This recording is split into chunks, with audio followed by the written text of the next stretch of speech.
Alléluia, gloire à Dieu, nous bénissons le Seigneur pour le souffle de vie qu'il ne cesse de nous accorder en ce jour. Bienvenue à une minute de prière de ce mardi 2 septembre 2025. Aujourd'hui, le Seigneur a mis en mon cœur le désir de partager avec vous ce passage de Deutéronome, chapitre 33, le verset 25 que je lis au nom de notre Seigneur Jésus-Christ. Ta chaussure sera de fer et d'airain, et ta force durera autant que tes jours.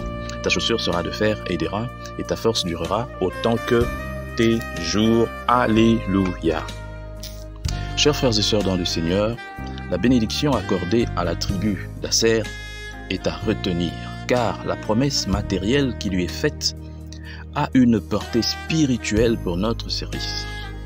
Asser est béni dans sa postérité, dans ses relations avec ses frères.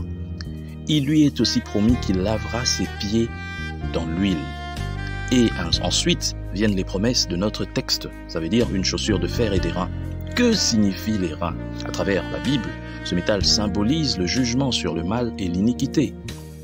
Rappelez-vous du serpent d'airain.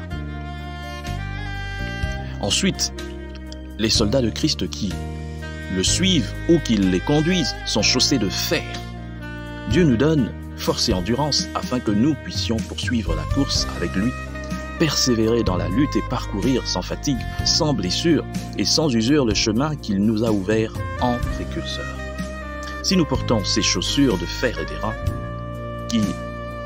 qu'importe en tout cas que le chemin soit rocailleux, pénible, dur, c'est le sien, c'est son chemin. Nous marchons dans ses traces, là où il a posé les pieds, c'est là où nous aussi nous posons les pieds. L'épreuve, la tentation, la fatigue sont-elles là? Oui, faisons notre cette promesse. Ne nous laissons surprendre par aucun piège. Celui qui nous a appelés est fidèle.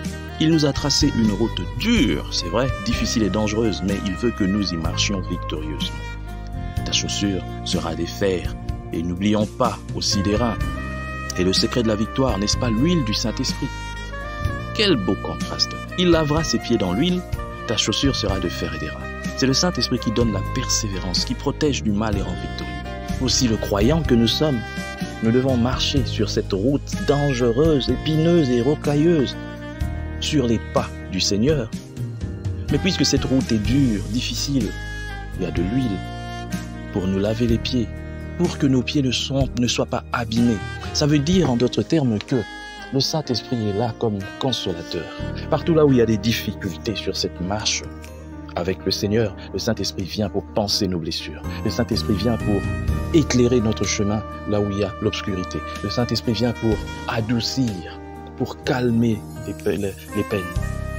Voilà le sens du mot paraklétos, consolateur, aide, parce que le chemin est difficile.